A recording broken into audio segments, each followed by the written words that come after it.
Hey guys, it's Eric here at Farpoint Restorations and Repairs. Check it out, man. It has been about a year since I picked up this Launch X431 Pro 3S Plus Elite, and I figured it was time for a follow-up video. It is their premier tool, and I just wanted to take you in a little closer to the tool and talk about some of the hits and misses that I've had with it over the past years. Mostly hits, I'll be honest with you. When you look at a tool like this is not homeowner grade, this is not mid-level grade, this is a pro-level scan tool. And if I'm going to be honest, and I've used about every scan tool there is, dating back to, you know, the, the old Volvo stuff, the VCT 2000, stuff like that, Snap-on, Matco, Cornwell, a lot of Matco stuff is actually Launch products, but you get a lot of these tools and they're all going to have some hits and misses. That being said, when compared to, I've had the Snap-on tools, and right now we have a Zeus and an Apollo D8. I'm not impressed with either one of those tools compared to a tool like this. And this was about a third of the price. Well, a third of the price of the Zeus, about half the price of an Apollo.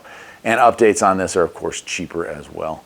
Anyway, I'm going to get the camera closer in. We'll talk a little bit about the software that I've been using alongside of Launch's software. One of the big benefits of this being an Android-based unlocked tool is that I can use, I use Shopware for diagnostics out in the car where I do inspections on cameras, inspection, and forward that right to a customer. But I also have Napa ProLink on there, all data, Identifix, stuff like that. Stuff we use at the shop. I don't have to get up and go use a separate computer. It's all on here. So let's go ahead, we'll get this closer in. I'll talk to you about some of the stuff I played with. Let's do it. All right, and I guess where the story needs to start, there we go. Trying to get it out of the, so the light doesn't come back on there. So I guess where I want to start isn't actually in the software for Launch itself. I just want to show you, I've got everything from eBay Motors hooked up to this thing where I can search for parts or vehicles or whatever. And I mean, that's pretty cool. So I can look up stuff. We're always trying to save money here, especially at my home shop where I do restorations, and you guys have followed me through some of those or are following me through some of those. The ability to check Amazon and check eBay to see who's got it cheaper is pretty sweet. Napa ProLink here. I mean, all these things are available, and you get in here and all data, Identifix. Also YouTube. Yeah, you know what? I'm not past looking up a repair on YouTube either. I make plenty of them, and that's the whole purpose, is to help people out. I have Shoutcast, which allows me to listen to the radio stations that I like to listen to for free on here. Reddit, which also is really a useless place to find information about cars, but a fun place to see people who think they know things about cars, which is also cool. Got a calculator on there. And then that's about it for that. Of course, you do have your standard stuff that comes with it, camera, You do have some other options. I'm thinking about getting a current clamp and probably the TPMS add-on for it. Battery tester, I have a separate one that works fine, but you can see some of the stuff that I've added in there as well, and we'll get out of that. So let's go in. Well, I also want to point out, Google Mail, Google Android or Google Chrome for web browsing, so I have all that stuff set up in there. And for a while, I even had Norton on here for a while, like Norton Antivirus, but it just seems redundant on that. Settings-wise, like we've been through this before, but as far as Android version 10, I haven't had any updates to it as far as that, that I've seen here in the last year. But it's probably it's certainly fast enough that it could take an Android update if you wanted to have that on there.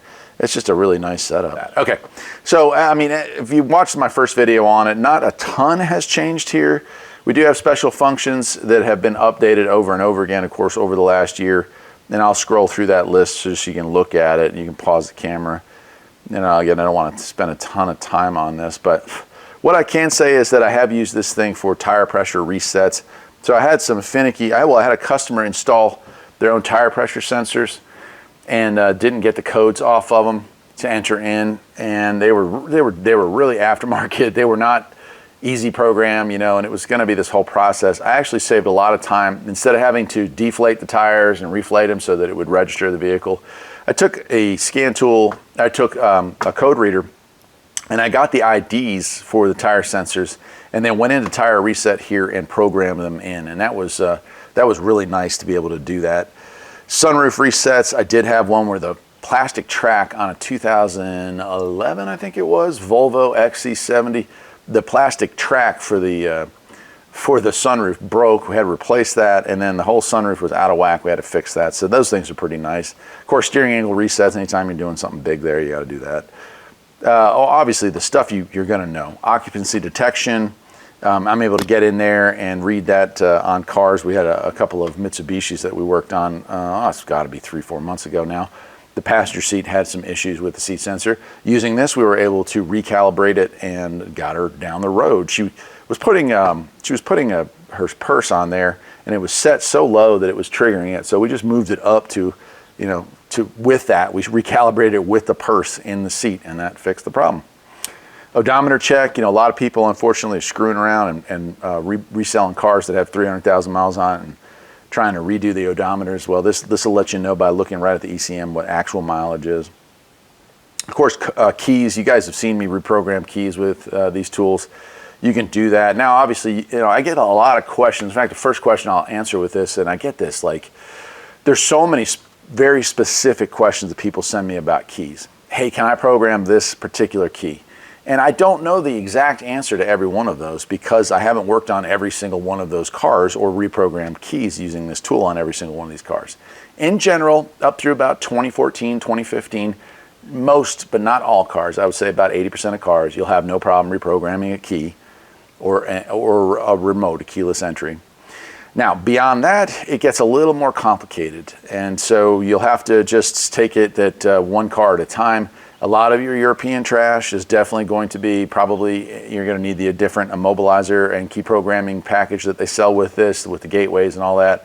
But for the most part, you're still going to look at 50 to 60%, all the way up through today. I programmed a key on a 2022 or 23.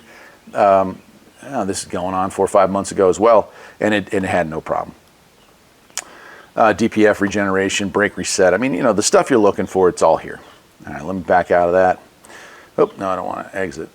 Toolbox is just like your manual. You can see we got all these different things. So they do make a scope box. I am kind of in the market for buying a scope. I'm considering buying it for this. I don't do a lot of scoping anymore, to be honest with you. Technology with a tool like this has gotten so good that it just doesn't seem to be as common as it was, say, 10, 15 years ago, at least in my life anyway. Key programmer, immobilizer program, and then we have a video scope, a battery tester. Obviously, you can hook it up to ADAS as well, and then tire pressure sensor. They have their own kit for tire pressure sensors. That's pretty nice as well. And they've done updates, tons of updates. EV stuff, we don't do a lot of EV work. I mean, the stuff we do, it seems to me, the work that I get at my shop is going to be tires, brakes, suspension, the usual stuff. We have replaced some batteries on Priuses, that kind of stuff, and we use this to diagnose. I think it was a 2003 or 4. Like, it was an old Prius, but it was in good shape. Battery had failed. We were able to verify the failure, and then we went ahead and got a rebuilt pack from Napa, which was only like less than $2,000, which wasn't bad at all. Put it back in, got it all fixed up using this, so that was really nice. Definitely worth its money for that. Now, I haven't worked on Teslas or VinFast or any of these full electric Volkswagens and stuff, but I imagine it's capable of doing that as well. Feedback, I went through that before with you. I mean, you understand, if there is an issue you run into, it's a way to go in there. Local diagnosis, there we go. There we go. And of course, we do have VinScan. I would say on this model, 90% of the time it's able to detect the car using VinScan. The rest of the time I go in here and just do an auto search. And I'll go into demo here and just kind of show you. But we've had a lot of emails over the years from you guys, or I guess comments from you guys over the years with specific questions. I just want you to know that, like, in most cases I've answered them in the comment section. So if you have a question for me, feel free to lay it in there and I'll do my best to answer it for you. I can't say that I know every answer to every question. Remember, I don't work for launch. I'm just a mechanic. And let's go into Toyota, because that's your most common car on the planet. Obviously, topology is there. If you're into that sort of thing, we can do smart detection. And of course, we're in a demo, so it's going to roll through. I will say it rolls through about that quick on a real car, which is pretty sweet. And of course, it's got some fake issues here. So we can take a look at the ECM, and we're looking at a throttle actuator. And so there's two things. We got a code search. It's going to take us out to the web. Really nice. It goes out to the web and lets us know, hey, what's going on. It'll find that code and give us an idea. right? It refers to what it is, and then there's videos and stuff on how to fix it. I mean, it's really nice, really nice. So that's really nice. Now, I'm not logged in right this second, but X431 Fix also is out there for you to, it's kind of like their version of Identifix, and it gets better every day. I will say that. So we also have, let's get out of that for a second here. We got a diagnostic plan we can put together for the customer, right? Online help, possible failures, right? I mean, it's pretty cool that they have that. No information yet on the CAN bus signal one, but look at that stuff, how it has that, all right? And it gets into everything, right? And I like it better, actually. I'm kind of more into the list. I know that this is cool for diagnosing CAN bus stuff, but it's not that really useful in my day-to-day stuff anymore, so I just go into here. Radar cruise has a problem, everything else seems to be checking out. ADAS calibration is also available right there. Really nice, really nice. Cool, and of course, like I said, you remember this from the first video, you can print off plans, you can email the customer stuff. It's really cool to do that. As far as vehicle coverage goes, I don't know that there are any vehicles that aren't covered. I'm gonna be honest with you, I have never run into a vehicle, either pre-OBD2 or OBD2, that has not registered and read with this tool. And that really is amazing. Now you got Snap-on tools that cost, like I said, 3 times what this thing costs, then they don't do as much. As far as getting into subsystems, it's the same way. Like no scan tool is going to be perfect when it comes to this stuff, but I will say this thing really does have really good coverage. So I guess I'll get into, let me just back out of that for right this second. So I'm going to get into some of the most common questions I get. Obviously, key programming is number one, and like I said, I've covered that already. The second one I would say I get often is odometer reading. And yes, you can definitely read ECM odometer. Again, this is where it gets tricky. The questions that I get asked most often are questions that are very difficult to answer with 100% certainty because I'm not working with that current vehicle, or I can't remember having to do that on a certain vehicle. I am old, you know. So, but it will let you know with a tool like this in about 80 to 90% of cases if that odometer has been tampered with, because all the ECM and sometimes TCM, sometimes the CEM and the REM, like all these modules will have a record of the actual mileage on the vehicle. So if somebody has tampered with one of them and reprogrammed it to say a different mileage, a lot of times you can get in here and check that. So that's a comment or a question I get a lot, is about reprogramming and about reading. And it can do both, but I will not help you do the first, okay? All right, the next question I get oftentimes is, will the tool work once this subscription expires? And the answer to that is yes. Unlike so many other tools out there that don't, launch products always seem to operate without having any issues long afterwards. The tool that I have here is the PRO3S Plus Elite. I have a PRO3S Plus, and it is now 3 years past its subscription service and still boots up and works just fine, still reads all the cars. It just doesn't get any new updates. But the tool works great right now. So if this never got another update, I cut the internet off and this thing never got another update for the rest of its life, it would still work beautifully fine on every car made up to, you know, today, whatever. It's July, I think it's the 6th or 5th, or I don't know what a day it is, but it's sometime in early July 2025 when I'm filming this. So that's a question I also get is, hey, does this tool work when the subscription expires? Yeah, and it doesn't nag you. It's going to remind you that you haven't gotten updates because it's going to show that. And if we go back in here, it's going to show the